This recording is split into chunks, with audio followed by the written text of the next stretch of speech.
Boa tarde a todos. É com grande satisfação que iniciamos agora o terceiro webinar da série Ciclos Rios Urbanos.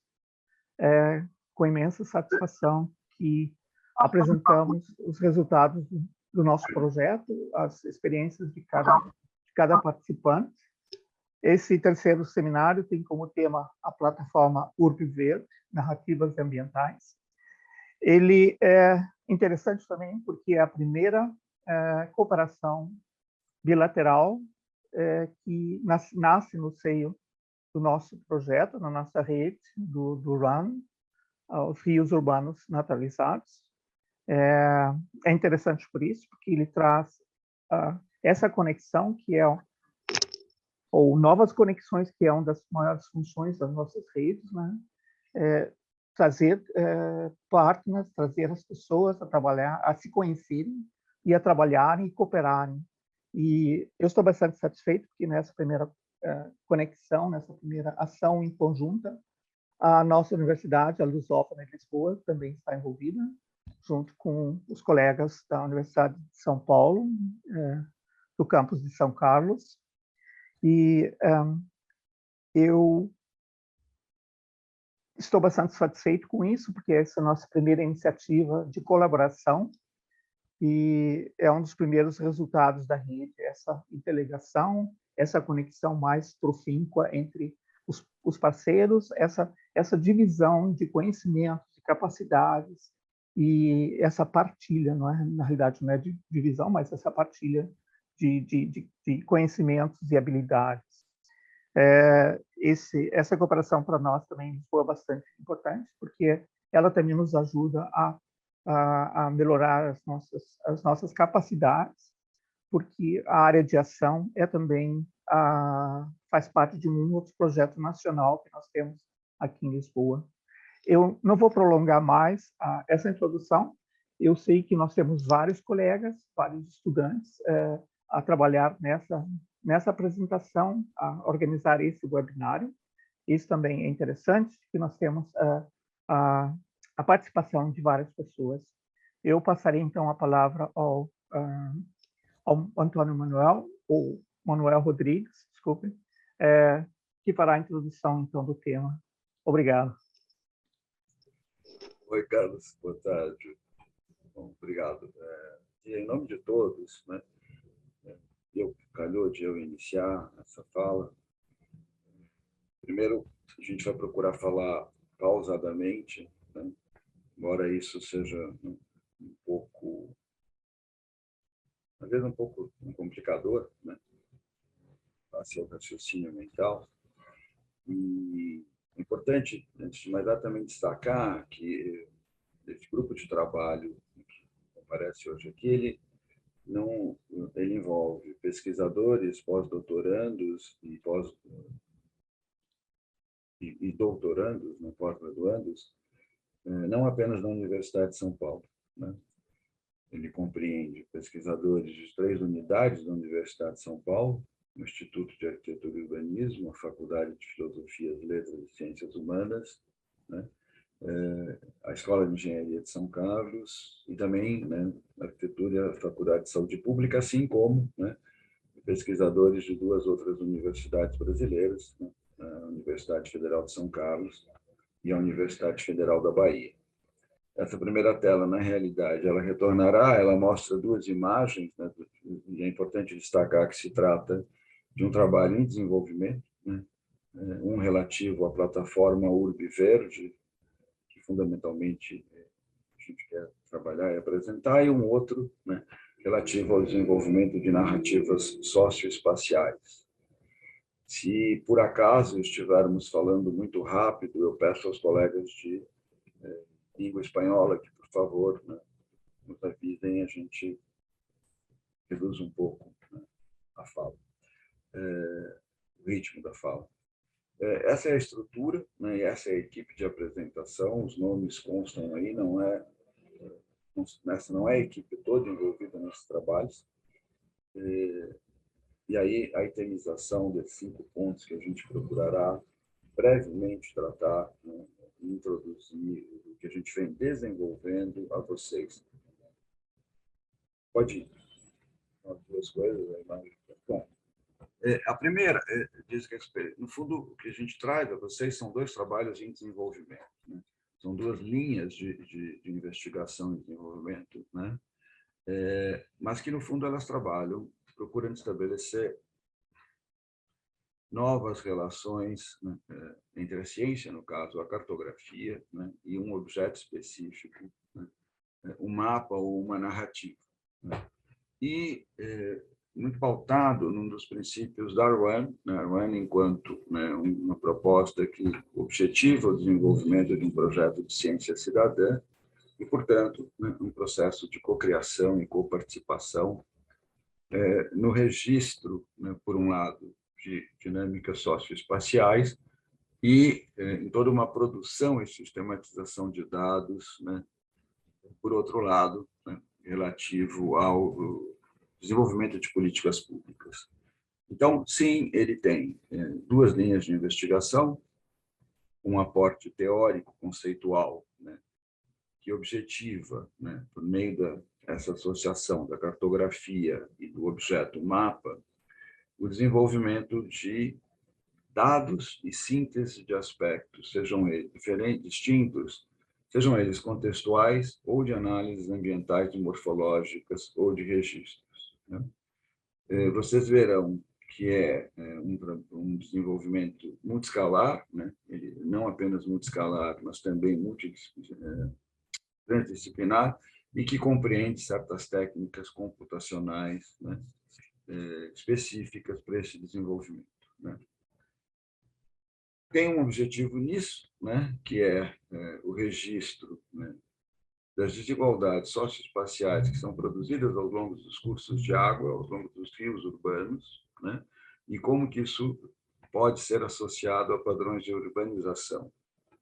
Em paralelo, articulando, né, uma vez esses dados objetivos produzidos, um outro conjunto, né, de narrativas que diz muito mais ligada à questão da cartografia pós-representacional, né, no sentido de registro, né, de práticas socioespaciais, especificamente em espaços públicos ao longo dos cursos do Rio, e que venham também a revelar não apenas questões do contexto urbano, como do próprio patrimônio material ou imaterial.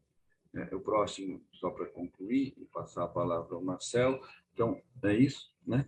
São distintos olhares e escalas, né? E o que a gente vai procurar ressaltar mais do que nada, principalmente em relação à plataforma Urbiverde, que para nós é esse o grande potencial que ela pode trazer à RWAN, o potencial de inovação, é a questão da transferibilidade, inovação e um processo de cocriação, né? Não apenas entre os pesquisadores, mas sobre os atores, né? Também envolvendo também os atores do espaço urbano. Então, é isso. Boa tarde, né, a todos, né? Já pegando o gancho, né, que foi colocado pelo professor Manuel e já entrando no tema da plataforma Urbiverde em específico, né? Acho que a gente vai abordar um pouco aí dos temas, escalas e olhares, né? A partir do desenvolvimento aí, né, no âmbito da plataforma. A ideia já vem de um debate que é um contexto um pouco brasileiro, mas creio que é um contexto geral, né? Que existe um desafio de refletir sobre contextos intraurbanos associados às questões ambientais, né? Os desafios que se colocam, principalmente no âmbito aí da Agenda 2030, e, ao mesmo tempo, também a dificuldade de se conseguir esses dados e de se ter acesso a dados que permitam construir uma reflexão sobre o espaço, sobre a questão do espaço urbano, a questão ambiental e especificamente aí falando da questão dos cursos da água, né? A ideia do conceito de retomada verde, a ideia quando se constitui também o contexto da ideia de um sistema de espaços livres como um elemento central dessa retomada verde, né? E a ideia de renaturalização dos cursos da água como um elemento central, né? De se pensar sistemas de espaços livres nas cidades, né? Foi daí que se colocou o desafio. Isso vem de uma experiência anterior, né? Onde se articula uma ação entre o IAU e a UFBA, isso já há quase 5 anos, né?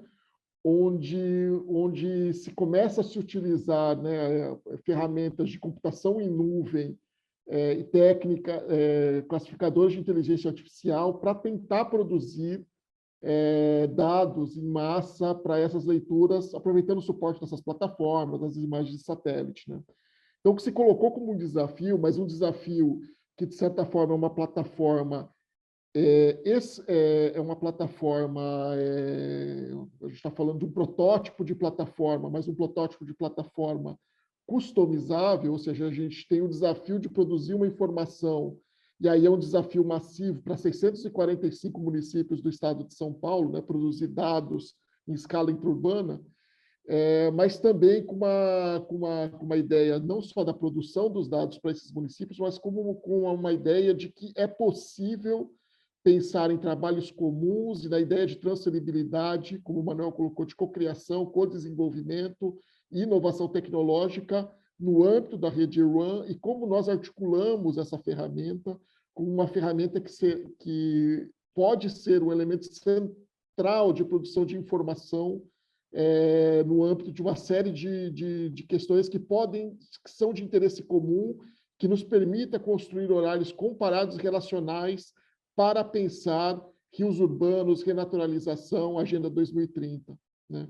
Então, é uma ideia, essa ideia, né? No âmbito, ou seja, como a gente pensa a ferramenta para trabalhar métricas acompanháveis para políticas públicas, ou seja, não é só um retrato de momento, acho que é importante observar isso, né? A plataforma ela permite anualmente, pelo potencial que ela tem de baixo custo, e de grande escala de cobertura, ela nos permite produzir coleções anuais. Né? Então, esse é o desafio que nos debruçamos sobre isso. Né? Bom, qual que é o contexto de inovação tecnológica que envolve, né, a plataforma? Né? A primeira delas são as técnicas de sensoramento remoto e a grande coleção de imagens que hoje é disponibilizada de forma gratuita pelas plataformas, né? Nesse caso, especificamente, a plataforma Google Earth Engine. Né? A segunda é machine learning, que é a possibilidade de aprendizagem máquina. Ou seja, a gente está utilizando classificadores de aprendizagem máquina que nos dá escalabilidade e qualidade na produção da informação espacial. E a outra é a computação em nuvem, que nos permite trabalhar com a nuvem do Google para produzir informação massiva que antes, com as nossas plataformas computacionais, era praticamente impossível. Então, hoje é possível produzir dados em uma escala temporal e espacial nunca antes observável. Né? A gente tem inclusive, parte da equipe trabalha também no que a gente chama de projeto Map Biomas aqui no Brasil, e essa é uma outra ferramenta, por exemplo, que já tem usado em larga escala esse ferramental. Né? E a ideia é que a gente consiga ter um olhar interurbano no âmbito desse debate. Né? Junto com isso, envolve programação em JavaScript também, e o que nós temos a partir disso é uma ferramenta de baixo custo e uma interface amigável. Né?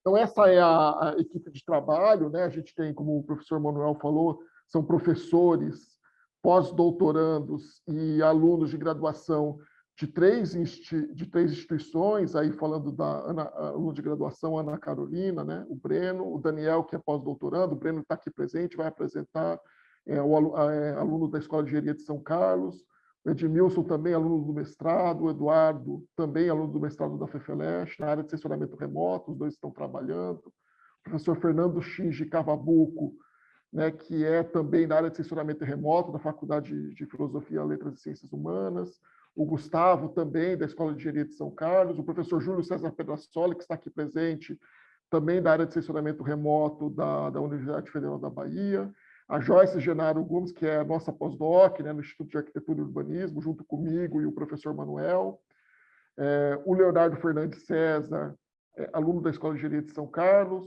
Leonardo Meneghetti Sani, né, aluno da Faculdade de Filosofia, Letras e Ciências Humanas, na área de Geografia, né? O professor Manuel Rodrigues Alves, né, que tem trabalhado toda essa integração, né, conosco, a integração dos olhares e também pensando o trabalho de transferibilidade da plataforma. Né?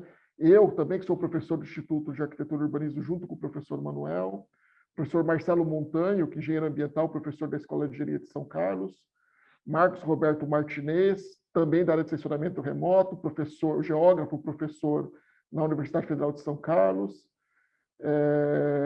a Dagayama Aragão, que se juntou à equipe para trabalhar os olhares, construir as interrelações, quando nós falamos de transferibilidade, pensar a ferramenta, trabalhar também a ideia da ferramenta dentro desse contexto mais amplo, né? Temos aí o professor Júlio César Pedrassoli, também da Federal da Bahia, né, que é da área de censuramento remoto e que, do ponto de vista do desenvolvimento do sistema, é o grande articulador de todo esse processo de pensar as camadas e organizar, pensar a equipe aí para organizar aí a produção de dados a partir desse tema, né, ter assumido um papel de coordenação desse processo muito importante. A Natália Canhete, né, que é aluna também da Escola de Engenharia de São Carlos, o Tiago Vital do Carmo, aluno, a Rúbia, professora da Faculdade de Filosofia, Letras e Ciências Humanas, também da área de censuramento remoto, né, trabalha e tem trabalhado a questão dos índices, ela tem uma especialidade na produção de índices ambientais, então ela tem esse papel importante aí no projeto, na coordenação da construção dos índices, né, junto com o Breno, o Daniel, né, e o restante da equipe. Temos também o Tiago Vital do Carmo, né, que é aluno da Faculdade de Filosofia, Letras e Ciências Humanas, e o Vitor de Almeida Lacerda, que é aluno da Escola de Engenharia de São Carlos, né. No âmbito dessa equipe, né, que é uma equipe grande do projeto, é que se começa a se articular e se pensar a produção dessa informação especial para pensar a construção de informação, pensando no diálogo com os objetivos do desenvolvimento sustentável, né? Então, esse projeto ele é financiado pelo edital de sistema, foi financiado no primeiro momento, seu desenvolvimento pelo edital de sistemas digitais inteligentes da Universidade de São Paulo, e hoje é para um edital especial também da Pró-Reitoria de Pesquisa da Universidade, né? É a partir daí que a gente articula, então, a equipe de especialistas, que hoje nós temos trabalhado com 3 camadas que, de certa forma, são universais para os nossos debates, mas, ao mesmo tempo, têm suas especificidades locais, e é importante construir um debate sobre isso, né? São as informações em escala interurbana, muito considerando os setores censitários, né, de temperatura de superfície, né? Vegetação urbana, espaços institucionais, falando de parques, praças e áreas verdes, e índices e percentuais de vegetação também por setores censitários, né? Então, é um pouco da apresentação. Eu vou passar agora a sequência para a Joyce, né, para ela apresentar essa articulação dessas camadas e um pouco da discussão da constituição da plataforma. Bom, boa tarde a todos. Eu vou dar continuidade aqui à fala do Marcel. Eu vou acabar retomando algumas questões que ele falou, que são muito importantes. Pode passar para o próximo slide, Marcel, por favor. Como o Marcel disse, a gente tem uma série de indicadores propostos, né, pelos Objetivos de Desenvolvimento Sustentável e que não possuem dados. Então, dos 232, isso aqui foi um levantamento que foi feito em 2018, demonstrando que dos 232 indicadores dos ODS, né, divididos aí nos 17 objetivos, grande parte deles que são representados aí pelas cores vermelho e laranja dos quadradinhos, né, dos bloquinhos abaixo dos objetivos, eles não tinham dados ou tinham dados de qualidade ruim que não davam para ser atualizados, né? Então, a gente vê o tamanho do desafio internacional, né, para a produção de dados. Agora, olhando o contexto brasileiro e do estado de São Paulo, mais especificamente, no que tange a questão ambiental, o governo estadual ele tem um programa chamado Município Verde Azul, que traz indicadores distribuídos em 10 temas, chamados de diretivas, e que eles estão alinhados aos objetivos do desenvolvimento sustentável e que trazem metas e desafios para os 645 municípios que o Marcel disse já que integram o estado de São Paulo. Então, só para situar um pouco, para quem não conhece, o estado de São Paulo é o estado mais populoso do Brasil. A gente tem 44 milhões de habitantes, né? Os dados do censo agora que vão vir, eles vão atualizar esses valores, mas a gente tem um território de 25 milhões de hectares, mas só 4% desse território, pelo levantamento do Map Biomas, ele era predominantemente urbano. Então, a gente tem uma concentração dessa população, esses 44 milhões de pessoas, esses 4% do território. Só que essa concentração, as cidades, elas não se distribuem, né? Essa população não se distribui da mesma forma nas cidades. Então, a gente está falando de cidades no estado que tem desde 600 pessoas vivendo na área urbana, que é o município de Borá, que é o menor município do estado, que fica no centro-oeste, até a cidade de São Paulo, que tem 12 milhões de pessoas, né?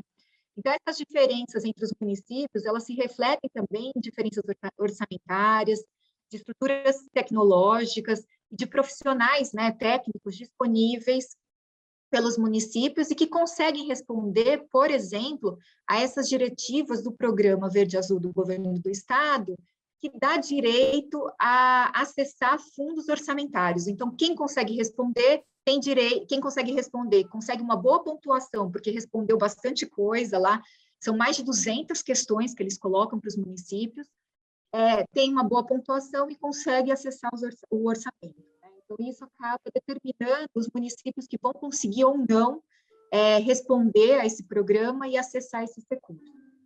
Se de um lado a gente tem, então, essa necessidade muito grande de dados, como o Marcelo falou, a gente tem também uma vasta disponibilidade de recursos gratuitos que se intensificaram a partir dos anos 2000, né, para extração de dados e processamento de dados. Então, a gente tem desde plataformas colaborativas, como o OpenStreetMap, criado em 2004, que cujos dados eles são fornecidos pelos próprios usuários e estão disponíveis mundialmente e versam sobre diferentes categorias de uso e ocupação do solo, são dados vetoriais. A gente tem os dados de satélite, como o satélite Landsat, que existe desde os anos 70, né? A primeira missão do Landsat foi nos anos 70, onde a gente pode extrair dados de temperatura, por causa do sensor termal, dados espectrais, né, que podem trazer informações sobre o tipo de cobertura do solo. Desde 2014, a gente tem o satélite Sentinel, que tem uma resolução maior, né, e também contribui para compreender questões como, por exemplo, poluição atmosférica. O Sentinel é da Agência Europeia, Espacial Europeia, e ele captura dados de poluição, até os softwares livres, como o QGIS, ou softwares como o Google Earth Engine, que também serve para processar e tratar e extrair esses dados. Então, para além dos dados censitários e dados amostrais, que eles estão coletados nacionalmente, né, praticamente todos os países do mundo coletam dados censitários a cada 5 ou 10 anos, a gente tem outros recursos que podem contribuir para a compreensão das dinâmicas urbanas. Visando, então, a integração desses dados e torná-los disponíveis de uma maneira fácil de entender para os usuários, é que a plataforma Urbiverde está sendo elaborada. Ela é voltada às questões ambientais, como o Marcel já falou, os dados extraídos em alguns desses recursos que eu citei, né, no slide anterior, eles estão distribuídos em 3 camadas, que serão tratadas em seguida, depois da minha fala, mas que versam sobre os sistemas de espaços livres, a cobertura vegetal e a temperatura de superfície terrestre. Essas camadas elas estão representadas, então, do meu lado esquerdo, no slide. E esses dados, eles estão disponíveis em diferentes unidades geográficas. Então, eu posso ter o dado disponível tanto em relação ao município, né, compreendendo o município como uma unidade de análise, quanto internamente a esses municípios que são, os dados estariam disponíveis no nível do setor censitário, né, que foi escolhida essa escala como uma escala intraurbana para que a gente pudesse fazer as nossas análises. É importante dizer, para quem não sabe, o setor censitário é a menor unidade geográfica em que os dados censitários são disponibilizados no Brasil. O desenho do setor ele varia de uma edição do censo demográfico para outra, mas, em média, ele abrange 300 domicílios residenciais. Então, para além dessa escala espacial, os dados eles também poderão ser disponibilizados em diferentes escalas temporais, né? Então, em princípio, a gente está trabalhando com o ano de 2016 e 2021, mas que os dados de satélite são, enfim, o satélite Landsat, a gente tem a cada 16 dias o satélite passando, né? Então, a gente tem uma disponibilidade de dados assim, para o intervalo de tempo que for mais adequado. As imagens dos mapas, então, aqui estão destacando um pouco como poderia ser essas consultas, né, fazendo a comparação entre municípios diferentes, entre setores censitários diferentes. Então, todas essas informações, elas vão estar disponíveis numa plataforma, e nessa plataforma vai poder também ser gerado, além de fazer a consulta, os dados eles vão poder ser gerados em relatórios, né, esse o objetivo também da plataforma. Agora, o que eu vou apresentar é um pouco de como está sendo a construção da primeira camada, espaços livres, né? Bom, a gente parte do conceito utilizado pelos Objetivos do Desenvolvimento Sustentável para espaço público aberto. É claro que esse conceito ele é limitado por 2 motivos. O primeiro é porque ele precisa representar a diversidade com que esses espaços se apresentam diante das diferentes realidades encontradas no mundo, e também porque ele precisa ser quantificado. Então, por isso, ele precisa ser conceituado de forma simples, né? Tendo isso em mente, então, os UDS entendem como espaços públicos as áreas urbanas acessíveis a todos, composta pelo sistema viário e pelos espaços públicos abertos, sendo que esse último, os espaços públicos abertos, é o que cumpre nas cidades uma função de lazer, estética e ambiental. Com centenas de trabalhos publicados demonstrando a importância desses espaços, tanto na questão ambiental quanto na questão da saúde, né, em relação a... e também tem muitos trabalhos que mostram, né, que a distância, viver próximo a esses espaços, as pessoas elas têm mais disponibilidade para fazer atividades físicas. Então, isso é muito importante para a saúde pública, tem uma relevância muito grande, né? No gráfico, tanto isso é verdade, né, que a OMS, a Organização Mundial de Saúde, ela faz uma campanha, né, ela faz uma campanha para que os espaços públicos sejam valorizados nesse sentido, né, porque a OMS, ela declarou o século XXI como o século da epidemia da obesidade.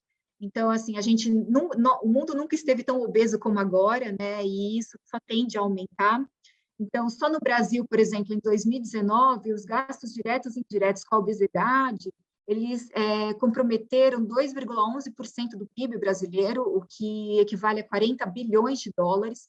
E tem uma estimativa que para 2030 a nossa população obesa vai chegar a 30% da população e vai comprometer as mortes prematuras, os gastos com tratamento médico vão comprometer 4,5% do PIB, né?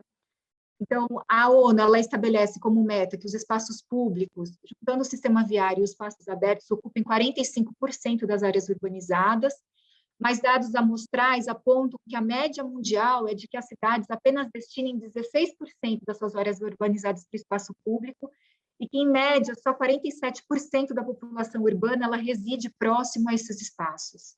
Bom, é a partir, então, do conceito da ONU, mas também das métricas estabelecidas pela ONU, né, que a gente começou a trabalhar a camada de espaços livres. Esse quadrinho em cima, no slide acima, né, ele tá trazendo alguma dessas métricas.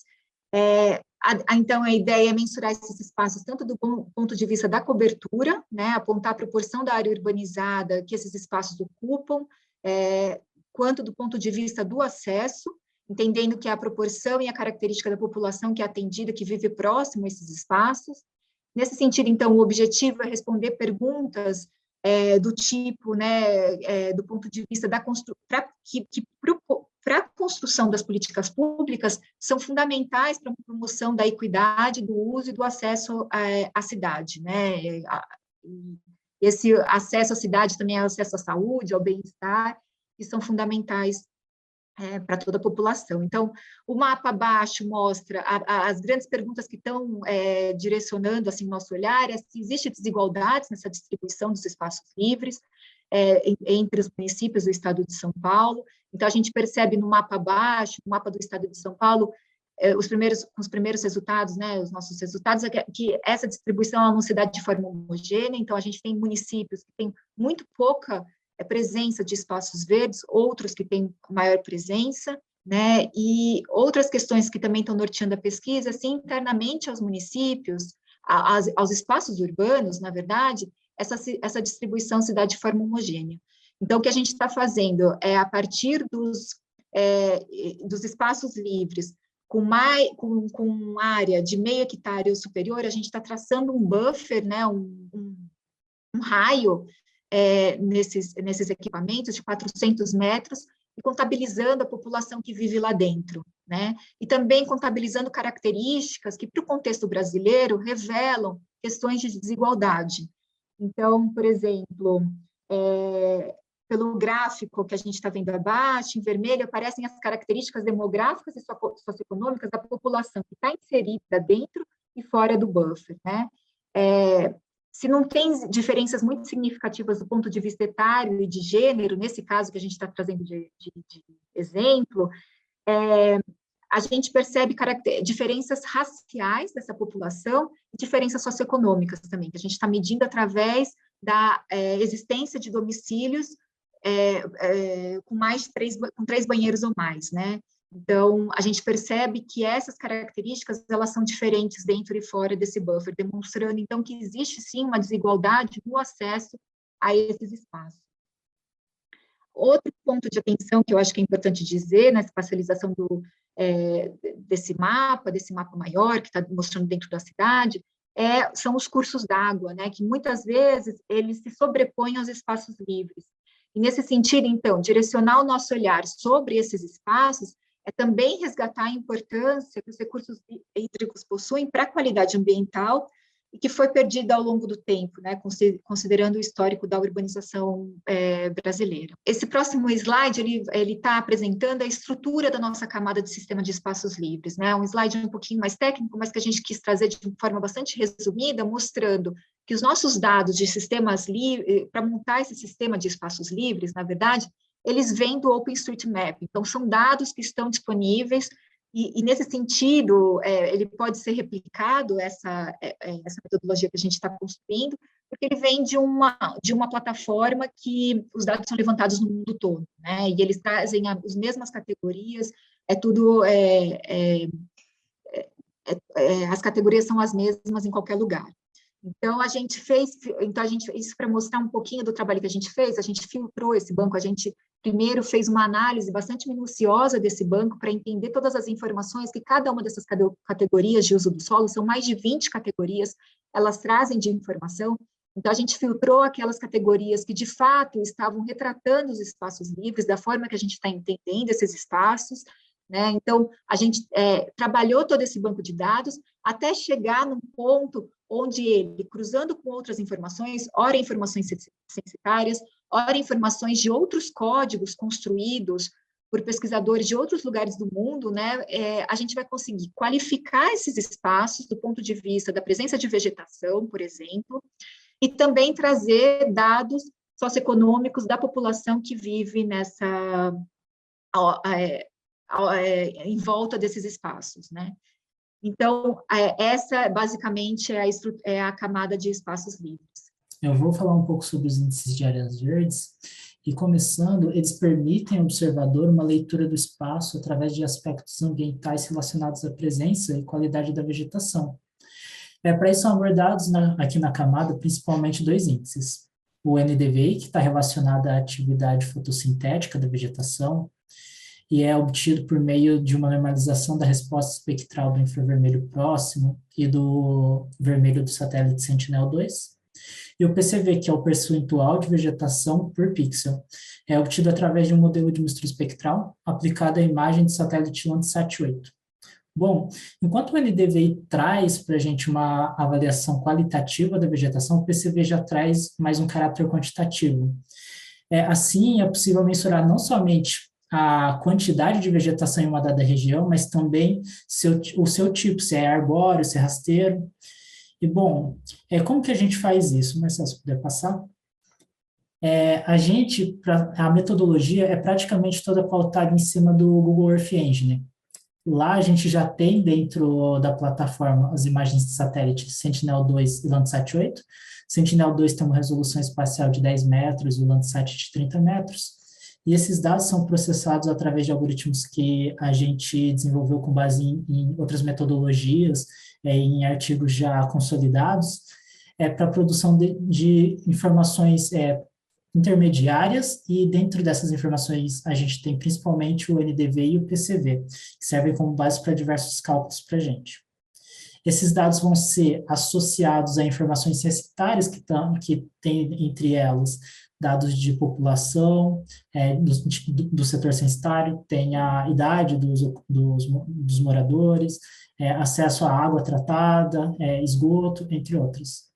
Esses dados depois podem ser novamente processados para a produção dos índices sociais, econômicos e ambientais. E aí, em cima disso, a gente está trazendo aqui um exemplo de como que seria esses produtos que nós produzimos em cima desses dados. Bom, no slide nós temos aqui o uso do dado, né, apresentado em um GIF, da evolução temporal de 2016 até 2021, de uma região do município de São Carlos. Esse local está situado entre dois rios que aparecem aqui em azul. E nessa região a gente consegue ver a expansão da área edificada, assim como a presença de cobertura vegetal arbórea em torno dos rios. Tudo isso daqui está sendo apresentado em RGB, né, a coloração comum, mas se você puder passar para a gente. E aqui já no próximo slide, a gente tem um GIF do NDVI que eu comentei, que vai permitir a gente uma visão a partir da perspectiva de qualidade e presença da vegetação. Bom, um ponto de destaque é a relação entre o rio e a cobertura vegetal, né? Circunda, algo que fica bem mais visível quando a gente observa uma imagem do DVI. Isso já facilita também a implementação de outros algoritmos para a identificação automática dessas mudanças. Outro ponto é o aumento da área impermeável e do solo sem cobertura vegetal, que vai aparecer aqui nesse GIF, na paleta de cinza a preto. E o que isso pode acarretar para a gente? Um aumento do escoamento superficial no período de chuva, que vai aumentar essa velocidade de escoamento superficial e pode causar, no caso, enchentes, entre outros problemas. Além disso, é possível também observar a pressão que essa expansão urbana está fazendo na vegetação. Mudanças a perda de vegetação em algumas áreas para a construção de edificações, queda de qualidade, entre outros. Com isso, a gente tem aqui já uma visão do município de São Carlos inteiro, como um todo. E a ideia é que com o NDVI, assim como o PCV e outros produtos, a gente aborde uma dimensão ambiental, que tem relação direta com os ODS, e que esses dados possam servir de base para a construção de outros indicadores associados com as informações censitárias, que são mais de ordem social, assim, quantidade de pessoas, renda, entre outros. E esse tópico, agora o Daniel vai abordar um pouco melhor sobre essa relação entre os dados ambientais e sociais para a construção dos indicadores. Boa tarde. Conforme o Breno comentou, o indicador ele é um indicador que mensura basicamente as desigualdades socioambientais. Aqui, para nós, da Urb Verde, esse indicador está fazendo essa relação de desigualdade no espaço intraurbano dos municípios de São Paulo. Então, dos 645 municípios, nós estamos aplicando esse indicador de maneira que ele consiga capturar ou mensurar essas relações entre os diversos utilizações do território mesmo, né? E essas desigualdades que são criadas a partir desses usos, né? É um indicador que, assim, uma síntese dele, ele é fabricado, ou ele é confeccionado a partir de 4 dimensões. As dimensões que nós temos aqui para confeccionar esse dado, que é um dado extraído dos setores censitários, do IBGE, para o ano de 2010, com a perspectiva de aplicação para os próximos censos, né, os censos demográficos que virão, nessas temáticas, né? A temática ambiental, ela é uma temática mais universal pelo fato de utilizar, fazer uso, né, de imagens de satélite para capturar áreas, né, áreas vegetadas, isso por setor censitário. Então, isso seria uma dimensão para o nosso indicador. Há uma segunda dimensão que tem a ver com uma quantificação dos dados do censo, fazem menção a questão da infraestrutura. Então, são domicílios que possuem água, que possuem esgoto, lixo, e eles têm aí essa capacidade de avaliar o território pela precariedade no sentido de ausência ou presença maior dessas infraestruturas no território. A questão da dimensão social é uma dimensão que ela é muito particular, mas que, conforme o censo permitiu que nós, do Projeto Urbiverde, capturássemos aqui essa estratificação das características da população, né? Características de renda, características de gênero, de alfabetização, também compõem parte desse indicador. E a última variável, a variável demográfica, que é um pouco parecida, mas ela tem um viés mais de faixa etária, de responsabilidade pelo domicílio, pela habitação. Então, esse quadrinho que está em cima da dimensão é basicamente todas as variáveis do censo que nós utilizamos, né? São divididas aí em 13, né? 13 variáveis para compor um indicador quantitativo aí do território. Ela é fruto do quê? É fruto de metodologicamente falando, de aplicação de um índice, né? O índice está aqui, eu nem vou descrever, mas é um índice que permite o cálculo desse índice, desse indicador, e ele é feito aí sinteticamente com base em dados do IBGE, conforme já falado, pelo uso da plataforma Urbiverde com as camadas que são disponíveis, e aí uma interação muito grande aí com o Google Engine, né, para extração e confecção desse indicador. Pode passar, Marcelo? E aqui, só rapidamente trazendo um caso que dentro desses indicadores que foram falados anteriormente, o saneamento ambiental ele é muito presente quando nós nos relacionamos rios.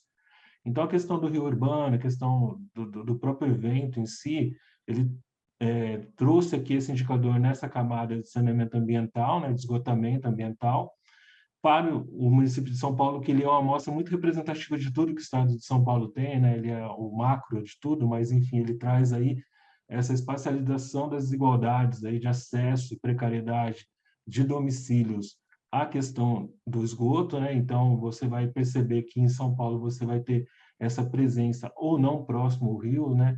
Ao mesmo tempo, tem essas escalas que são trazidas aqui nessa imagem, que já traz São Paulo com suas franjas também sendo bastante perceptíveis o acesso dessa precariedade do esgotamento. Então, a gente está trazendo a questão do rio, está trazendo a questão socioespacial da distribuição desse subindicador aí, nessas 3 escalas, com também uma ênfase ali em São Paulo, ali que já está em estágio de produção esse indicador.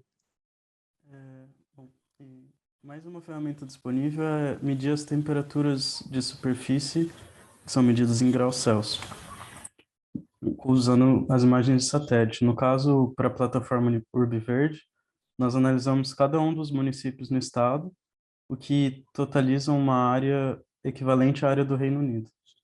Para isso, a metodologia usada consistiu no uso de um algoritmo de código aberto, que retorna o comportamento médio anual das temperaturas urbanas para cada cidade, utilizando os dados do Landsat 8. No caso, as bandas do infravermelho junto ao NDVI. Então, esse código, que se encontra na referência abaixo, ele é de fácil replicação devido à grande disponibilidade de imagens de satélite para todo mundo, que estão no catálogo do Google Earth Engine, e devido às facilidades de computação em nuvem que o programa oferece. Pode passar? Então, o mapeamento dessas temperaturas do solo, ele evidencia uma distribuição desigual das temperaturas dentro de uma mesma cidade. Então, esse mapeamento no território de cada município, ele permite identificar anomalias de temperatura, que são os picos que a gente pode ver nas imagens, representando, seja ilhas de calor, que são zonas com temperaturas acima da média, como também as chamadas ilhas de frescor ou de resfriamento, que são as zonas com temperaturas abaixo da média. Com as ondas de calor atmosféricas cada vez mais intensas e frequentes nas cidades, como que nós vemos presenciando, né? Esse mapeamento ele serve para destacar quais são as zonas mais vulneráveis a esses eventos climáticos. E, na verdade, a composição dessas temperaturas de superfície no terreno ela vem de diversos fatores, tanto do relevo, das edificações, do vento, da morfologia urbana, como também da vegetação e hidrografia. Então, não por coincidência, como nós vamos ver em seguida, essa chamada infraestrutura verde e azul de tramos, corredores, ela tem se inserido diretamente dentro das estratégias de adaptação às mudanças climáticas do ODS 13. Então, a gente pode avaliar em que medida a proximidade aos corpos hídricos, especialmente dos rios renaturalizados, em que medida isso afeta a temperatura e pode proporcionar resiliência aos fenômenos de ondas de calor. Então, no caso, como nós podemos ver na imagem, existem zonas com temperaturas que chegam a valores de 4 graus acima da média, as duas zonas em vermelho destacadas. Na de baixo, uma zona urbanizada, e na de cima, uma zona completamente sem ocupação. Então, não se trata necessariamente da densidade urbana, mas do conjunto de fatores associados ao relevo, à insolação, que vão criar essas zonas vulneráveis, essas zonas mais quentes dentro da cidade. Por outro lado, a gente pode ver o efeito dos rios no entorno das áreas urbanas ao redor, e além de um efeito localizado, ele reduz a média da cidade de uma forma geral. E esse recorte, como nós mostramos, pode ser feito seja observando as vias, seja observando uma largura no entorno dos rios, para mensurar diferentes indicadores. Então, é interessante que também se pode cruzar com dados de demografia, com populações mais vulneráveis, que é o caso dos idosos e crianças, e fazer um ranqueamento de como as cidades estão lidando ao longo do tempo com a evolução do número de ilhas de calor urbano e de intensidade de ilhas de calor de superfície urbana. Fazendo assim um ranqueamento dessas cidades, né, e trabalhando com todos esses desafios que a plataforma tem pela frente e que vão ser retomados ao final da apresentação. Obrigado. Bom, boa tarde a todos. Eu vou trazer a discussão, sou a Camila Guimarães, sou doutoranda no IAL, e complementando as discussões da plataforma Urbiverde, né, nós temos uma equipe que discute as narrativas socioespaciais a partir de uma dimensão cultural, né? Essa equipe é formada por mim, pelo professor Manuel e pela Maísa Fonseca, também pesquisadora do IAL. A gente pode passar, por favor, Marcel. Nesse sentido, né, a partir dessa leitura, construção de uma narrativa socioespacial, de uma leitura cultural, simbólica e material desses territórios em relação aos cursos d'água, que complementa o material, né, técnico levantado pela plataforma Urbiverde, a gente propõe, então, uma análise sobre alguns territórios patrimonializados, específico aqui a gente está vendo Ouro Preto, a relação da construção das relações entre água, né, os cursos d'água e a conformação urbana e as práticas socioespaciais. Então, nesse sentido, da água entendida como um bem público na cidade, desde o seu processo de conformação urbana, né, usada na mineração, nos processos de sobrevivência e como a cidade se conforma, e essa água em Ouro Preto presente em diversos elementos, seja nos chafarizes disponível à população e esse símbolo também patrimonial, seja ao longo dos cursos d'água dentro da área urbana, né? Então essa conformação da água enquanto um bem público, enquanto memória desse processo patrimonial, memória das práticas cotidianas, das práticas imateriais no território e como que isso vai configurando espaços públicos presentes no cotidiano, seja no cotidiano das manifestações culturais locais e seja também nas relações turísticas, como a gente está vendo nessa foto abaixo, do Horto dos Contos, que é um passeio turístico na cidade, que vai construindo esses espaços públicos em volta do curso d'água. Então, essa construção de uma paisagem enquanto patrimônio mundial, no caso de Ouro Preto, né, como que isso se sobrepõe também a esses dados técnicos, né, que a plataforma ela pode nos ajudar a confirmar hipóteses que são lançadas, né, nessa construção. Então, isso também mostra que essa plataforma ela pode ser adaptada e transferida, né, para outras situações, como esse caso específico que a gente trabalha. Acho que pode passar para o próximo, Marcel, por favor. Aqui é um mapa, né, sobrepondo alguns elementos de Ouro Preto. Eu acho que vale destacar principalmente a relação dos cursos d'água e a conformação urbana, através do eixo né, central de ocupação da cidade, que é o conhecido como caminho-tronco, e através desse mapa, né, para além de mostrar como que a cidade ela vai se conformando ao longo dos anos, né, ao longo das décadas, mas também verificar como que os cursos d'água vão sendo ressignificados, transformados nessa produção urbana, né? Então, se aqui a gente tem um dado mais seco, a gente poderia apropriar, né, dos elementos que a plataforma Urbiverde traz e sobrepor essas camadas, né, a relação da evolução urbana, a relação, né, dos índices gerados por esses cursos d'água, potencializando essa análise, que por um lado a gente traz essa prática mais cultural, simbólica, sensível, e por outro um lado técnico que gera uma potencialização, né, dos levantamentos. Pode ir para o próximo, Marcel, por gentileza. Então, entre várias situações possíveis, elencamos algumas para trazer essa comparação, né? Aqui a gente tem um conflito em relação à ocupação urbana, os cursos d'água, né? E as consequências das mudanças climáticas. Nós estamos vendo nas duas imagens, né, do Google Maps em cima, que é uma região onde tinha um casarão, Solar Baeta, e que em janeiro deste ano houve um deslizamento desse morro, né, e que soterrou esse casarão, que a gente vê a situação hoje nessa colagem aqui embaixo. Então, é uma região próxima ao curso d'água, próxima a pontos importantes da cidade, como a estação, né, os edifícios da UFOP, que estão ali próximo, que é a Universidade Federal de Ouro Preto, e como que essas relações cotidianas vão sendo alteradas. É um espaço muito importante para a cidade, onde tem as dinâmicas culturais, dinâmicas cotidianas ali, e como esse espaço se encontra hoje, né, uma parte ainda interditada, esse apagamento desses edifícios, né, dessa relação com a memória, com o pertencimento à cidade.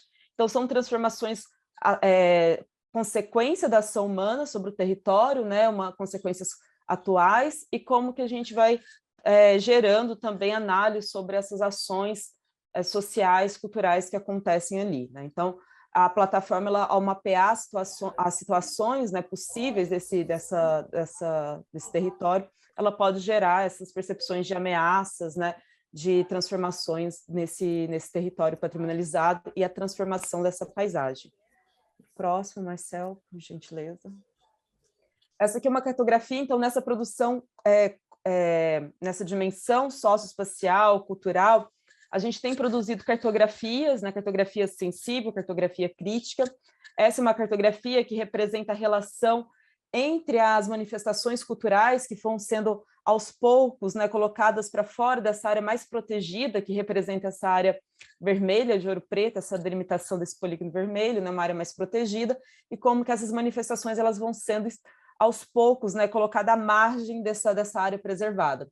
Então, se por um lado a gente tem essa percepção mais sensível, a gente poderia sobrepor a essas camadas, né, dados socioeconômicos que a plataforma pode gerar e confirmar as nossas hipóteses em relação à ocupação do território, à ocupação dos cursos d'água e como que essas manifestações sociais elas vão sendo recolocadas, né, dentro do território da cidade. Próximo, Marcelo, por gentileza. Bom, e essa colagem, acho que ela representa um pouco, né, essa sobreposição. Aqui a gente tem dois mapas produzidos pela plataforma Urbiverde, né, o de espaços verdes está bem ali atrás, e esse outro mais colorido à frente, e essa sobreposição com fotos e mapas de Ouro Preto mostrando essa potência, né, ao juntar esses dois elementos, essas duas possibilidades de análise, né, como isso potencializa uma leitura mais sensível, completa e técnica do território, né? E a gente vai aproximando a parte sensível, crítica, e a parte técnica, e criando ali uma percepção mais potente desse território e várias dimensões de análise, várias perspectivas, né, que podem ser geradas através dessa sobreposição. Acho que pode ir para o próximo, Marcel. E por fim, né, esse slide ele representa a sobreposição também de outras cartografias que a gente tem elaborado. A da esquerda de Ouro Preto, que mostra as práticas cotidianas dentro do território em relação à praça, onde a gente também tem, né, a presença aí de elementos importantes, como chafariz, monumentos, é uma área bem turística e bem importante para a cidade, né, para a população. As práticas entre moradores, turistas ao longo do dia, e de um outro lado a gente tem um outro território que a gente trabalha, que é a Praça da Liberdade em Belo Horizonte, onde a gente sobrepõe as camadas históricas de transformação dessa praça através das práticas cotidianas. Então, a plataforma ela poderia ser sobreposta a esse tipo de cartografia, né, gerando aí outras análises, outras perspectivas. Eu acho que o que a gente tenta apresentar aqui é as possibilidades que a plataforma nos dá de ampliar as discussões, os olhares, né, sobre os territórios, no caso, territórios patrimonializados, dimensão histórica, dimensão da memória, dimensão cultural, junto ambiental e técnica, né? Eu vou me concentrar nos últimos, quer dizer, na verdade, isso foi uma listagem, né, de alguns dos outros principais desafios que a gente enxerga neste momento em relação ao que a gente traz para a RAM, né, ou a possibilidade de que a gente traga para a RAM, né? Na medida em que, a nosso ver, ele o desenvolvimento de um sistema, de uma plataforma, de um trabalho que traz todo um conjunto de inovações, né, pode parecer simples, pode parecer, né, que é meramente uma associação de dados, mas ele é muito mais do que isso, e que permite, né, portanto, né, na medida em que eu tenho essa informação, trabalhar, pretender desenvolver políticas públicas, né, associadas a uma melhor compreensão do território, no caso especificamente, né, em relação aos cursos d'água, no caso da Arwan. É fundamental, né, colocar que não se trata, né, de uma replicabilidade, né, de uma plataforma, né, mas sim, né, na medida em que eu tenha a plataforma, o que ela, da sua transferibilidade, ou seja, embora ela está desenvolvida, ela está pautada, né, num princípio que é uma leitura na escala intraurbana. A Joyce comentou que isso é possível de ser trabalhado também não apenas na escala intraurbana.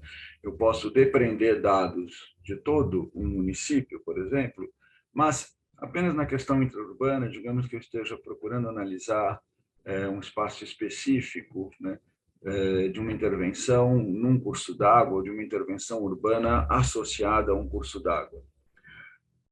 Não se trata de replicar, né, a plataforma, mas sim, né, de se entender que ela pode ser adequada a diferentes contextos urbanos, às singularidades e especificidades de cada contexto sociocultural.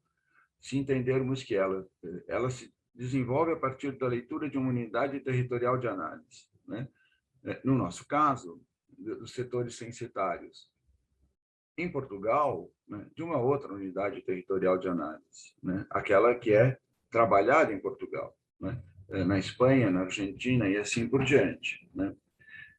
Da mesma maneira que eu possa, né, identificar alguns parâmetros ou indicadores, mas são mais parâmetros até, né, de uma leitura, né, de um processo socioterritorial, né, digamos, renda, escolaridade, longevidade, etaridade, né? O parâmetro, o fato de eu identificar um parâmetro não significa que eu tenha que trabalhá-lo da mesma forma em todos os contextos.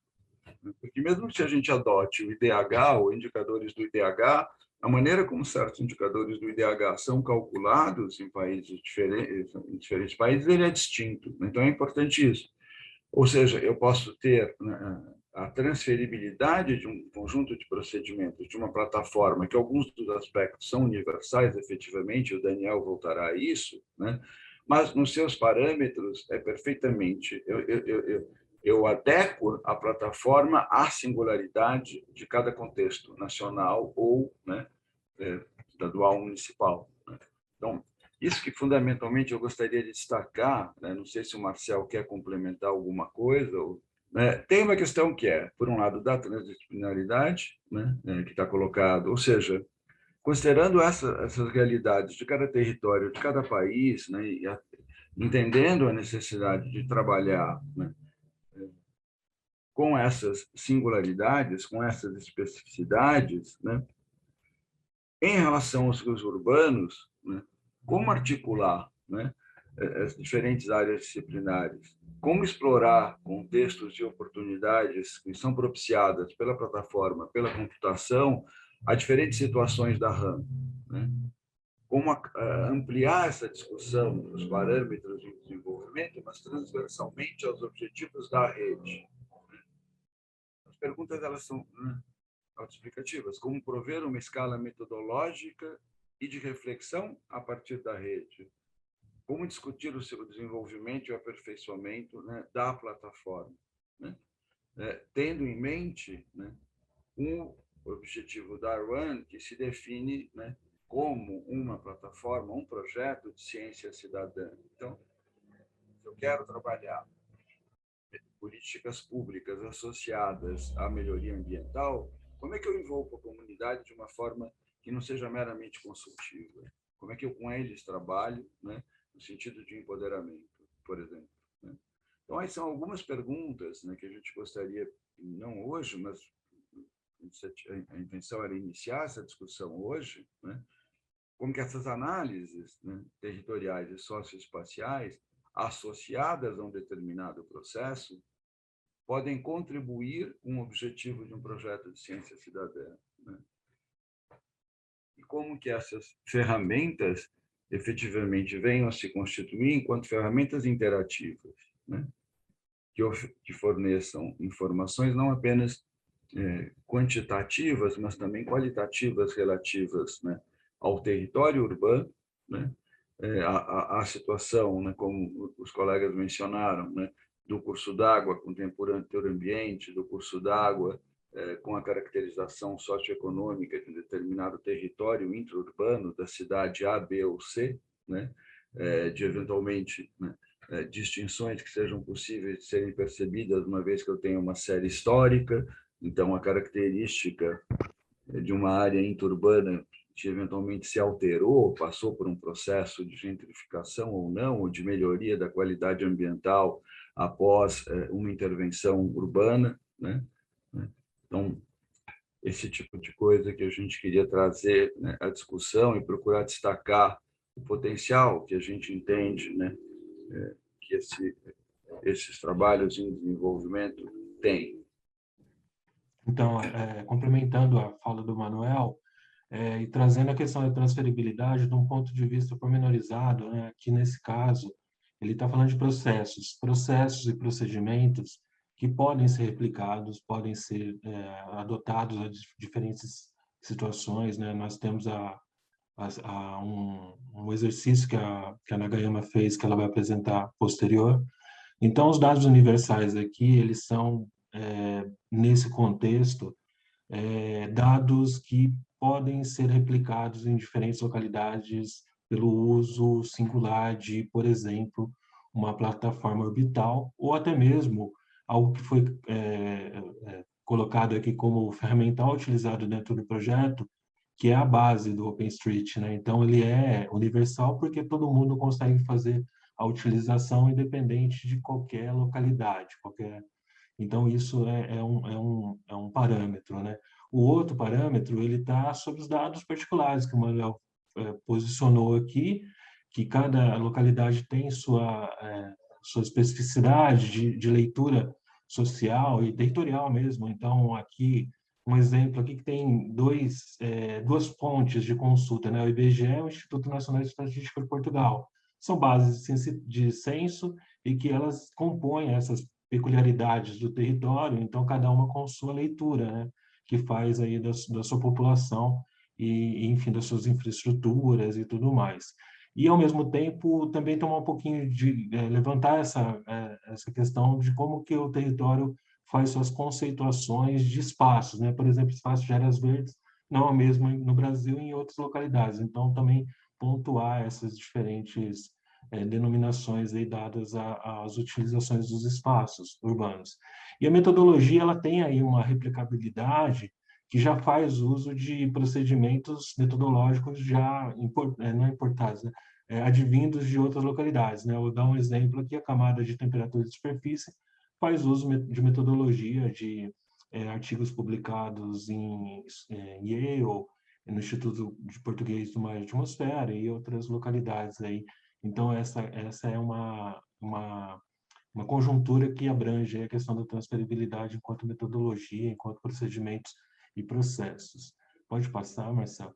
E aí, para fechar, aí, a Nagayama já ir para os últimos slides, é só reafirmar essa questão dos desafios, né? Os desafios que estão envolvidos no contexto de uma investigação ampla, né? Que você tem que pontuar, estudos comparativos e relacionais. Então, assim, a comparação e a possibilidade que a plataforma tem de trazer essas análises, ou até mesmo plataforma com plataforma, nesse contexto comparativo e relacional. A cocriação e o co-desenvolvimento é parte de toda a construção mesmo do projeto e também da transferibilidade disso. Amplificar o potencial inovativo está muito presente, porque a partir do momento que você tem aí toda a explicação de que essa plataforma ela parte da amigabilidade, do baixo custo, o investimento em novas tecnologias que são de potencial inovativo, isso está bem presente no projeto como um todo. E da escalabilidade ferramental. Aqui, trazendo um contexto dos rios urbanos, né, lembrando que outras escalas podem ser adotadas, por exemplo, bacias hidrográficas, foi pouco falado durante a apresentação, mas a gente pode trazer também ela como essa parte aí também da potencialidade aí e desses desafios aí também da plataforma. Considerando, e eu não me vou repetir, considerando as características muito diferentes de cada território, é claro que a espinha dorsal da Urbe Verde passa pelos 4 conceitos que o Manuel elucidou sobre os parâmetros universais, a transdisciplinaridade, a transferibilidade e os parâmetros indicadores. O grande desafio incide em poder relacionar a participação pública e as tecnologias.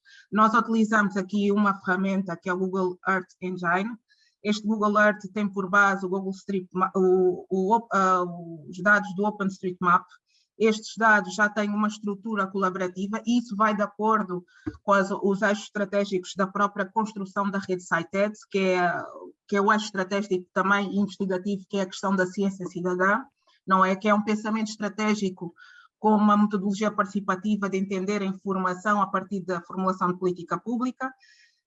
E é claro que a transferibilidade colaborativa da Urbe Verde e a Run Cited recai também na capacidade de replicar, como já foi dito, a replicar a plataforma, como já foi dito, não é? Eu trago aqui dois exemplos que nós já temos estado a trabalhar já há algum tempo, de 2 projetos, nomeadamente a Ribeira das Jardas, em Sintra, não é? Que é o parque, a Ribeira das Jardas é uma área, é um corpo d'água que atravessa dois parques contíguos, que é o Parque Linear Urbano da Bela Vista e o Parque Linear do Dom Domingos Jardos. Aqui o objetivo deste estudo é o papel linear ao longo da Ribeira das Jardas para propiciar a atividade física da população das 2 juntas de freguesias, porque o que faz efetivamente a separação da área administrativa, das áreas administrativas é exatamente o corpo d'água.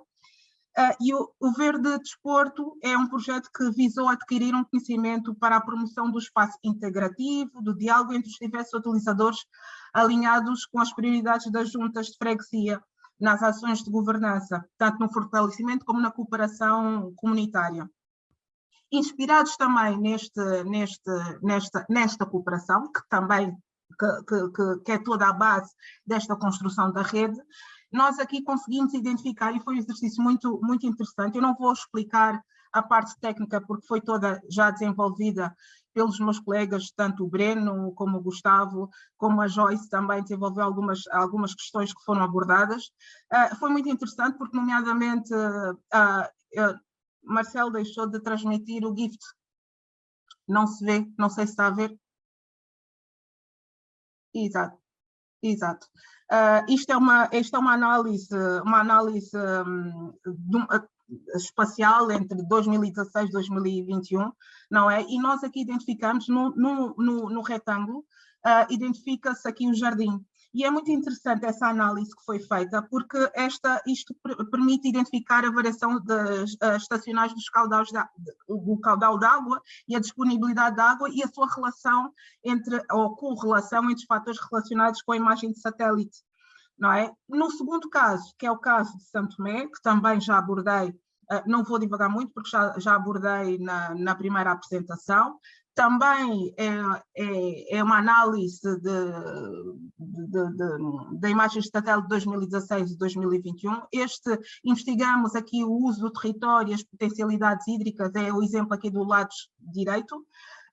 O uso do território e as potencialidades hídricas pelas populações ribeirinhas do distrito de Cantagalo, mais concretamente na ilha de São Tomé e Príncipe, em São Tomé, ou seja, o objetivo da RUN estava adaptado aqui na adaptação nacional das prioridades de mudança e foi identificada a necessidade de atuar em diferentes níveis. O que foi muito interessante analisar neste conjunto de informação é que São Tomé está localizado numa zona de convergência intertropical. E o regime tropical, aqui, o sistema meteorológico representa uma atividade muito própria. E o regime pluvial tropical apresenta uma estação hidrológica muito bem marcada.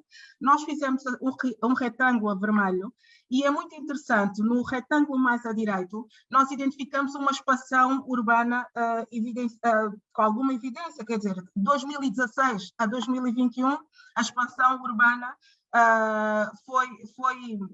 foi densa.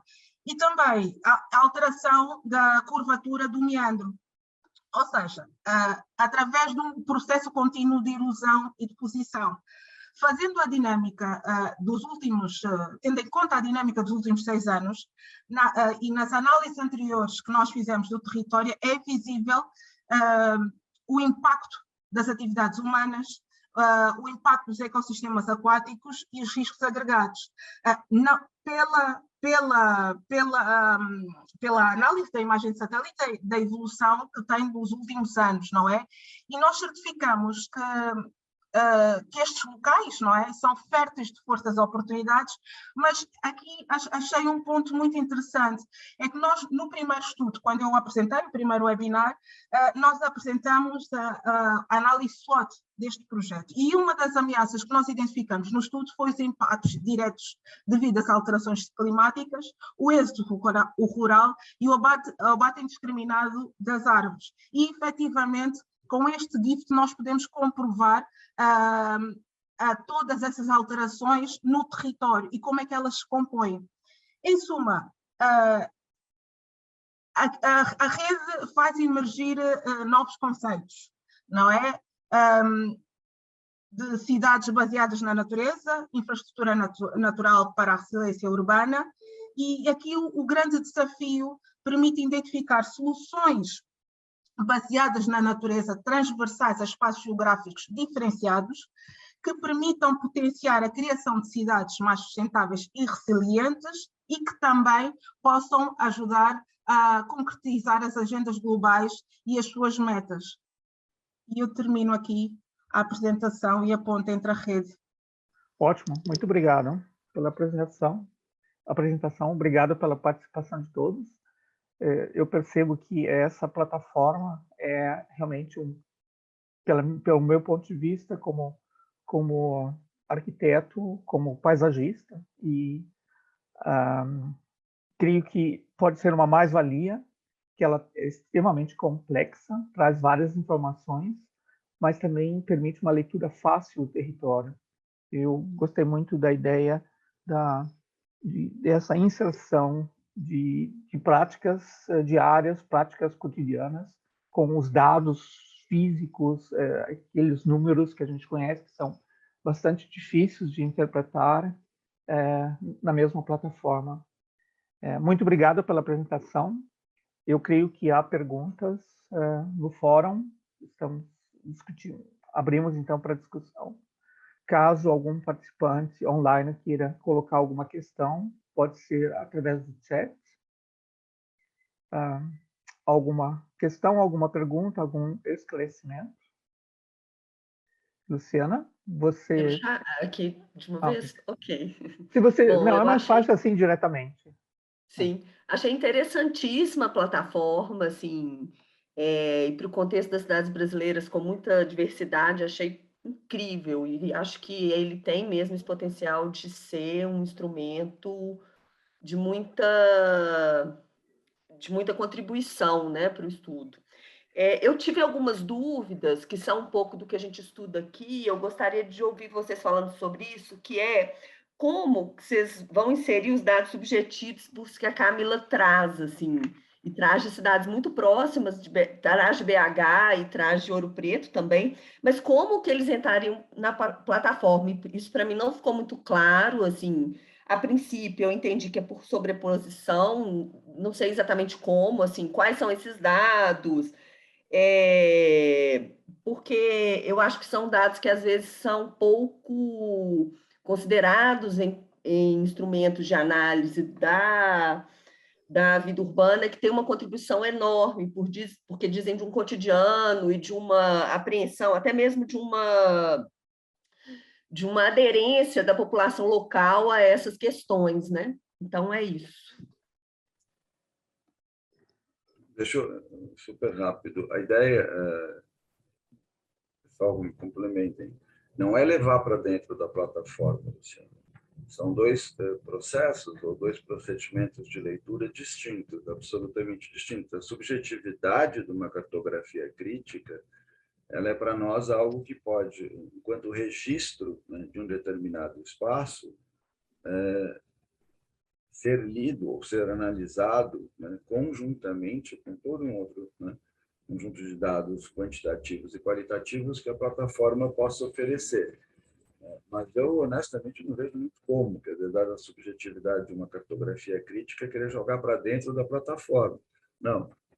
Por isso que a Camila destacou, né, que são procedimentos que permitem uma leitura articulada, mas não no sentido de, né, a plataforma gerar, né, esses processos de leitura, né? Mas essa é uma coisa que a gente, né, ainda em discussão, não sei o que os colegas pensam. Eu achei interessante que eu queria articular as suas duas questões aqui. Acho que a que o Carlos colocou, né, que de um primeiro momento parece que é de uma difícil compreensão, né? Ao mesmo tempo, se coloca também a questão da composição da cartografia crítica, né, que é importante, que seria um elemento interessante para a leitura. E acho que esse é o grande desafio quando se discute no âmbito da plataforma, aproximar, né, o usuário, que é essa base da pirâmide, principalmente quando a gente fala de políticas públicas. Lógico que tem nossas análises, mas tem os prefeitos. Esse que é o desafio, se construir um ferramental que seja que traga uma leitura que aproxime o usuário da plataforma. Isso eu acho que é o que diferencia da discussão e que a gente se propõe, né, no debate como equipe, de construir um ferramental analítico de fácil compreensão a partir dessas três perspectivas, né, índice de vegetação, temperatura de superfície, espaços institucionais, parques, praças e áreas verdes. Tá?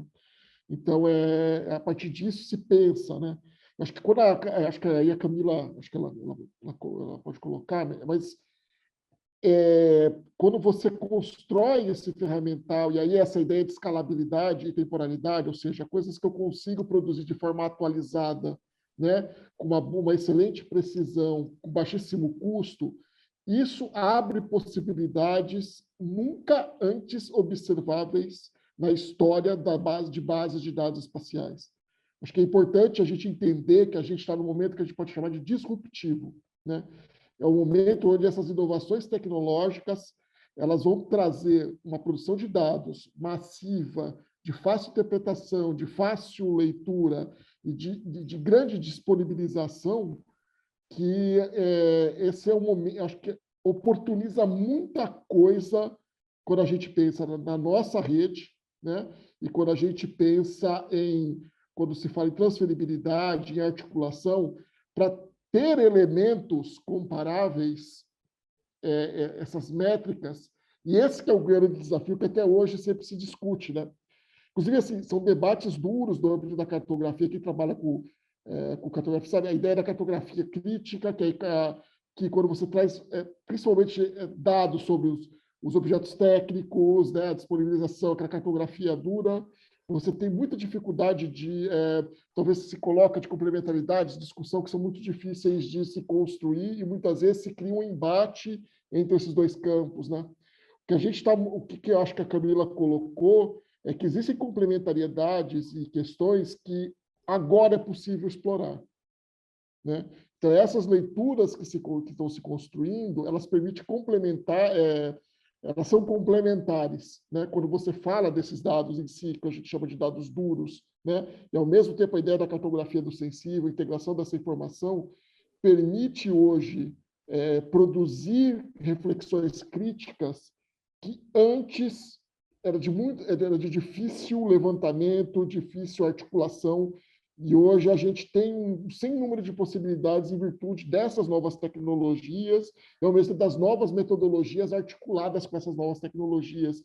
Eu imagino que é um pouco nessa linha, né, que se coloca essas articulações e como isso representa um mundo de oportunidades quando nós falamos em investigação científica, quando a gente fala de trabalho, cocriação, co-desenvolvimento, né? A ideia de rede ela é muito importante porque ela é um elemento de disrupção também, quando a gente fala de inovação tecnológica, né? Quando a gente fala de trabalhar a rede, proporcionar novos olhares e novas camadas, essa articulação e desenvolvimento de forma coletiva em distintos territórios, mas tentando trabalhar essas ferramentas comuns, isso possibilitará esses olhares também, esses novos olhares para a investigação, não só para os nossos estudos de caso em si, mas também na inovação metodológica e tecnológica que desse porvir, né, desse debate está sendo construído. Ao mesmo tempo, também nos possibilita construir todas uma rede de articulação e reflexão crítica com as cartografias críticas, a chamada cartografia social, enfim, as novas... a ideia das cartografias de distintos tipos, como distintas...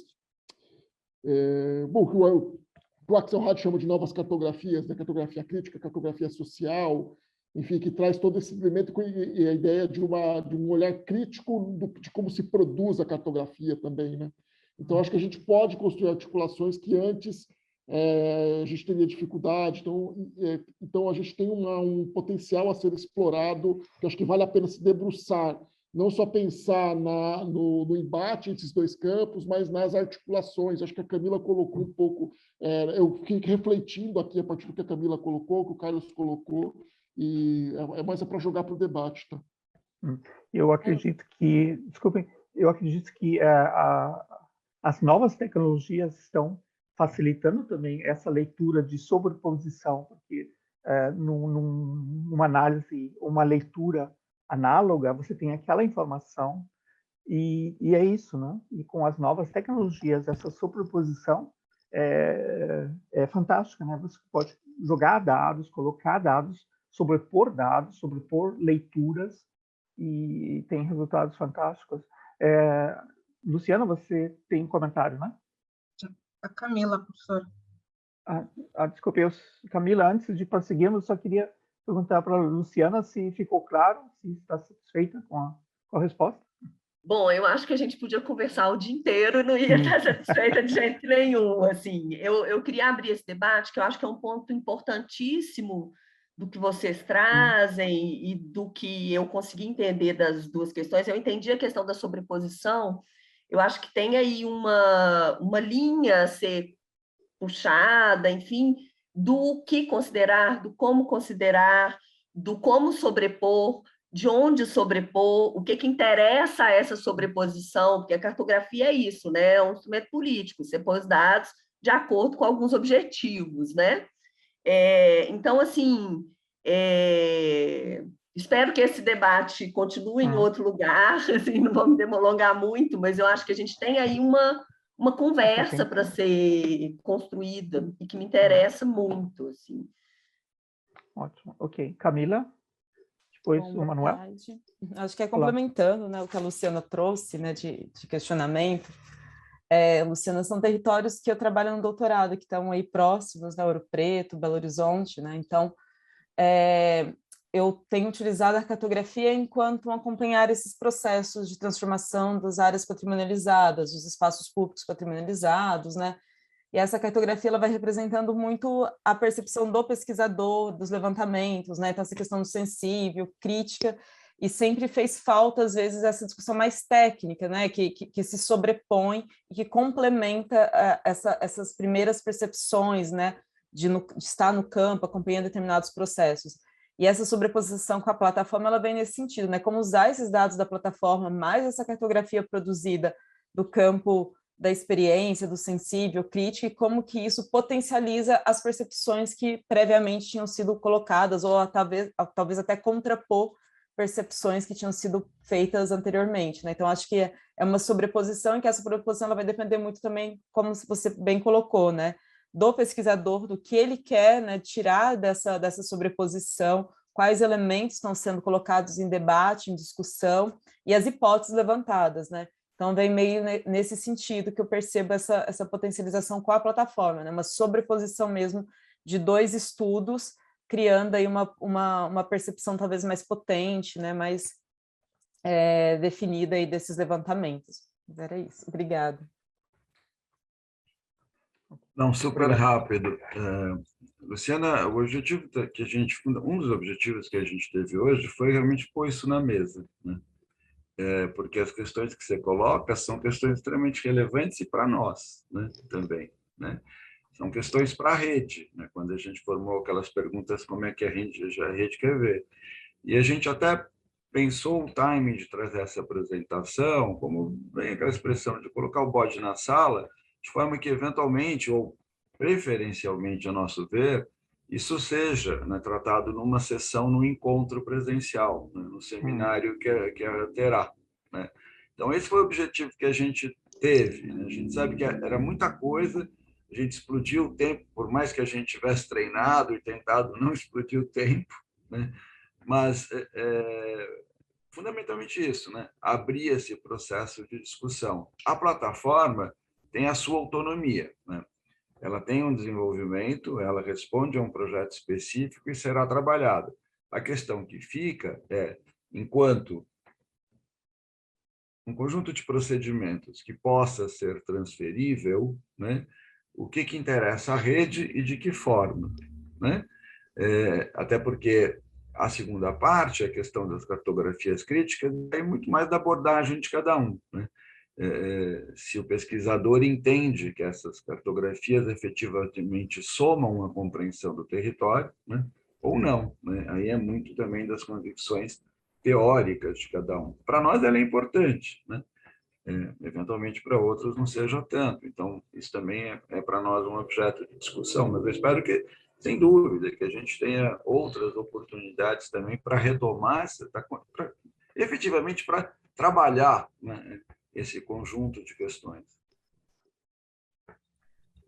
Okay. Obrigado. Mas alguma questão, alguma intervenção?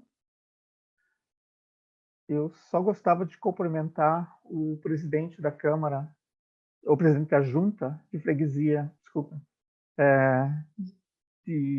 do Cacém, a Gualva Cacém. Para os brasileiros, a Junta de Freguesia é a administração regional, é a mais pequena unidade independente de administração aqui em Portugal. E nós trabalhamos com bastante, estamos criando também um vínculo muito grande com essa junta do Cacém a Gualva, que é no município de Sintra, vizinho aqui a Lisboa. E eu espero que quando nós consigamos realizar o primeiro encontro presencial, nós vamos fazer um workshop local e contamos com a presença, com a ajuda, então, da junta. Eu espero que a questão da pandemia não entre novamente, cruzando os nossos planos. Alguma questão, alguma dúvida mais? Manuel, você tem a mão levantada? Já passou? Queria só agradecer as suas palavras. Naturalmente, Muito obrigado pela participação e pela aprendizagem de tudo que tem havido hoje. Em particular, um agradecimento à Nagayama e ao professor também. E sinto que, naturalmente, nós estamos inteiramente disponíveis quando se realizar essa reunião presencial, que vier a ser possível. Então, não tem todo o problema em receber-vos. Muito obrigado. Ok, muito obrigado. Contaremos, então, com a sua ajuda, com a sua participação. Alguma outra intervenção? Não. Eu pediria... O Fernando levantou a mão, professor. Sim. Fernando, por favor. Perdón, Hola, buenas tardes. Una pregunta, tal vez no me quedó claro por mi falta de buen portugués. ¿Cómo se produce cómo es el tema de la accesibilidad a la plataforma? ¿Cómo la están pensando?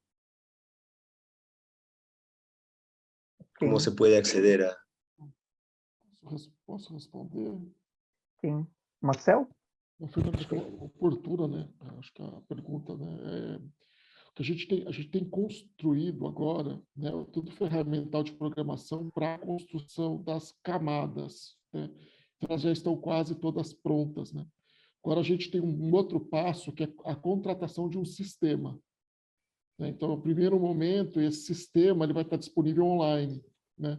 Então, qualquer órgão de administração em nível estadual, provincial, municipal, qualquer cidadão, né, ou qualquer membro da rede poderá acessar os dados, organizar os dados. Esses dados, a ideia é que anualmente eles sejam atualizados, né?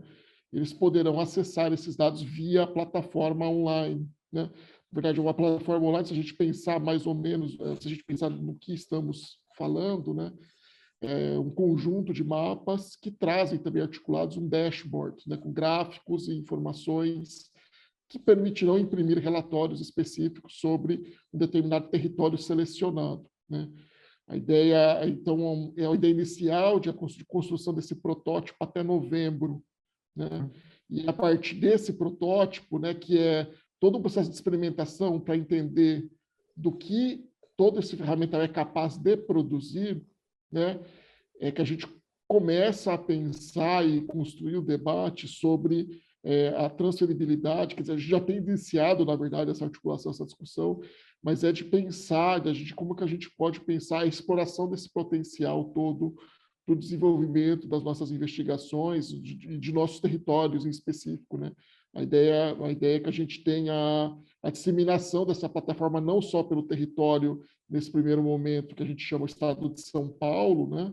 Que são esses 645 municípios, mas que qualquer equipe integrante da RAM possa desenvolver também a mesma ferramenta e o mesmo suporte para os seus territórios de investigação e de trabalho. Então, a ideia de construção dessa rede, ela vai nesses momentos, né? A gente ainda não está no momento de conclusão da plataforma, no processo de contratação, porque aí tem realmente um trabalho de articulação entre a universidade e uma empresa que vai construir com software livre, né, essa plataforma. E é uma plataforma, a grande questão, e acho que no primeiro slide, né, o que se coloca é que é uma plataforma customizável, ou seja, que a gente pode construir, adaptar e desenvolver os olhares a partir das nossas específicas realidades e também inovar, ou seja, construir, aportar novas camadas, pensar em novas relações a partir desse ferramental, né? Então, tem esse primeiro elemento, que é um edital da Pró-Reitoria de Pesquisa da USP, que tem uma articulação com uma ideia de política pública estadual, né, que nós estamos trabalhando, né? Então, e ao mesmo tempo testando a potencialidade da ferramenta, né? O que eu posso dizer é que estamos positivamente surpresos com as possibilidades que se abrem, né, no campo de tanto de investigação científica quanto de pensar políticas públicas, né? Enfim, com os dados que a gente consegue, que podemos e que é possível extrair desse conjunto de dados, né? Através de programação, através de computação em nuvem, né? Que parece algo um pouco complicado no primeiro momento, mas da maneira como essas ferramentas hoje elas estão disponíveis, né, elas facilitam muito o trabalho de construção da informação. Isso que eu acho que a gente pode colocar também, né, tanto no ponto de vista espacial quanto também temporal, né? Então, acho que a gente entende que é um caminho muito interessante a ser explorado, e a ideia da plataforma é o momento onde os dados estarão disponíveis para acesso, né? Imaginamos que em novembro isso é a expectativa. Só uma coisa, Fernando, eu sei que tem outra pergunta, mas adorei a tua pergunta, porque isso me remonta à primeira reunião da RUN, né? Porque eu fico me perguntando sempre, né, e eu já coloquei isso a alguns colegas, qual a possibilidade de diálogo nosso com vocês, né? O trabalho que você fazia na Universidade do Deusto, né, no laboratório, né, e que eu imagino que você esteja continuando, né, e os aplicativos e o ferramental que vocês já desenvolveram, né? Eu acho que essa é uma outra possibilidade também de interlocução estabelecida dentro do próprio projeto da RUN. Mano, acho que você está somente confundindo. O Fernando é da Argentina. Ah, está desculpe. confundindo Então, com o Alfonso, que é... Alfonso, que que foi... Desculpa. Que foi para Valladolid e levou... Foi para Valladolid, exato. Perdão. Ok. Mas essa é a ideia central, né? Nós nos conhecermos, todos os parceiros, e a partir daqui criarmos sinergias, compartilharmos experiências, né? Eu não tenho certeza se o Fernando está satisfeito com a resposta. Não me parece pela sua... O Fernando está satisfecho con la respuesta? Sí, muchas gracias. No me había quedado claro. Solamente estaba imaginando las distintas audiencias que podían dar como un uso diferenciado a la información de la plataforma. Por eso preguntaba. Muito obrigado. Okay. Às vezes, as nossas línguas são tão parecidas, mas Deus nós nos confundimos. Né? Ok. Há mais alguma intervenção? Se não, eu gostaria que os participantes, os oradores, talvez dessem uma olhada no chat. Há um agradecimento e um comentário interessante da Gabriela, que teve que nos deixar agora. Mas ela realmente reforça a possibilidade que temos no RUN de fazer novas experiências, criar sinergias e usar novas metodologias, né? Quer dizer, adquirimos capacidades, adquirimos habilidades e compartilhar essas habilidades. Se não há nenhuma intervenção, então, como já estamos um pouco adiantados com a hora, eu agradeço muito a equipe de São Paulo em toda a sua dimensão, não somente os oradores, mas toda aquela equipe que está atrás na construção dessa plataforma, e também, claro, em especial aos oradores de hoje, não vou citar nenhum para não esquecer os nomes. Eu agradeço a todos a participação e nós nos vemos, então, oficialmente nesse ciclo, no dia, se eu não fazer um erro, no dia 11 de julho, quando iremos, então, experimentar ou conhecer mais o trabalho da equipe da Luciana em Belo Horizonte.